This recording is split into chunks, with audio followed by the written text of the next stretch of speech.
नमामि शमीशान निर्वाणरूपं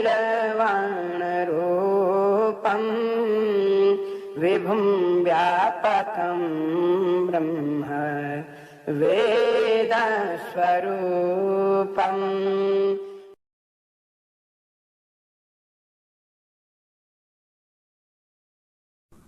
मित्रों, इच्छाओं का होना हमें सामाजिक उन्नति तरक्की की ओर ले जाता है, लेकिन यही इच्छाएं हमें मकर जाल की ओर भी ले जाती हैं। कैसे, एक कहानी के माध्यम से समझते हैं। किसी गांव के बाहर एक साधु कुटिया बनाकर रहता था।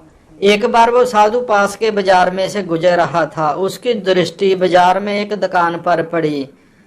उस दुकान में उसने आमों का लगा हुआ ढेर देखा। वहां आम की टोकरियां भरी पड़ी थी आमों से। उन्हें देखकर साधु का मन ललचा गया। उसकी इच्छा पैदा हुई कि वो जी भर कर आम खाए। वो ललचाई आंखों से उन आमों को देखता हुआ वापस कुटिया में आ गया। यहाँ कुटिया में आने के बाद भी उसके मन में आम खाने का विचार वो मन से निकल नहीं रहा था।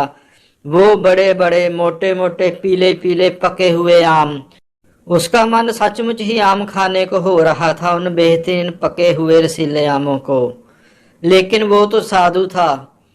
उस साधु ने सोचा कि अगर वो उस दुकान पर जाकर भिक्षा मांगेगा तो हो सकता है उसे एक मिल भी जाए, पर उसका मन तो जी भर कर खाने का था।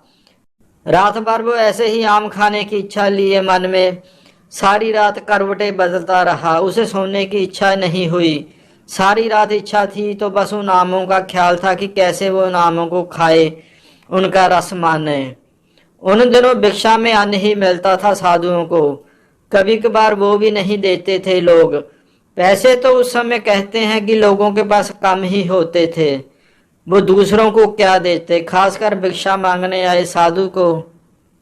अगले दिन सुबह हुई तो साधु ने निश्चय किया कि वो समय कुछ धन का बंदोबस्त करेगा। उसने पैसे की व्यवस्था करने के लिए जंगल में से कुछ सूखी लकड़ियां कतर कर उन्हें बाजार में बेचने का प्लान बनाया। ये सोचकर वो जंगल में गया, सूखी लकड़ियां इकट्ठी करने लगा।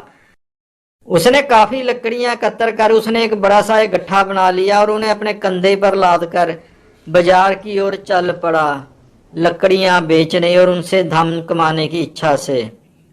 गट्ठर भारी था। चलते चलते उसके कंधे में भयंकर दर्द होना शुरू हो गया, परंतु वो किसी तरह बस लकड़ियां लेकर बाजार में पहुंच ही गया। बाजार में उसकी लकड़ियां बिक भी गई। अब उसके पास इतने पैसे आ चुके थे कि वो उनसे अपने मन चाहे आम खरीद कर खा सकता था। उसने सारे पैसों के ढेर सारे आम खरीद लिए और वापस अपनी कुटिया की ओर उनको लेकर चल पड़ा। कंधा तो उसका अब भी दर्द के मारे दर्द कर रहा था। कुटिया के पास आते आते उसके मन में विचार आया, आज मुझे आम खाने की इच्छा हुई, कल हो सकता है कि किसी और वस्तु की इच्छा हो जाए। कभी नए वस्त्रों की इच्छा, फिर कभी बढ़िया कुटिया अथवा बढ़िया घर की, हो सकता है फिर स्त्री की इच्छा जागे, फिर बच्चों की। ये सोचते ही वो आत्मग्लानि से भर उठा। उस साधु ने आत्मग्लानि से अपना सिर हिलाया। ओह, मैं तो साधु बनने चला था। मैं तो सचमुच ही साधु व्यक्ति हूँ। इस तरह तो मैं इच्छाओं का दास बन जाऊंगा। बस उसी क्षण वो वहीं रुक गया। उसने तत्काल ही आम खाने का निर्णय त्याग दिया।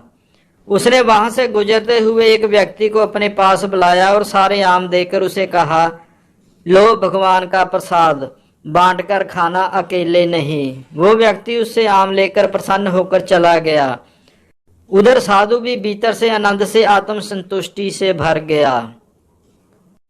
सो मित्रों, इस कहानी से शिक्षा मिलती है कि हमें इच्छाओं का दास नहीं बनना है, बल्कि इच्छाओं को अपना दास बनाना है, वरना इच्छाएं हमें निगलने में देर नहीं लगाएंगी।